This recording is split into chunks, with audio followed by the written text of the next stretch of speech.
Gusto mo bang mag-travel kahit wala kang pera? Wow! Mag-conductor ka. Tiyak na marami kang lugar na mararating at libre pa pamasahe, diba?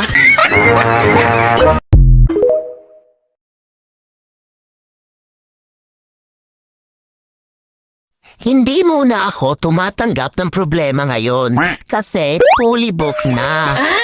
Diyan ka muna sa nagbabasa.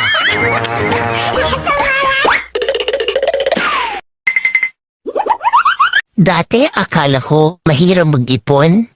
Ngayon, confirm ko na mahirap nga.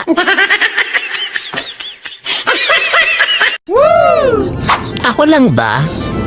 Yung nagpo-post ng ako lang din ang nagre-react. I-hurt din naman. Sige na. Please. I-heart na yan. Yee!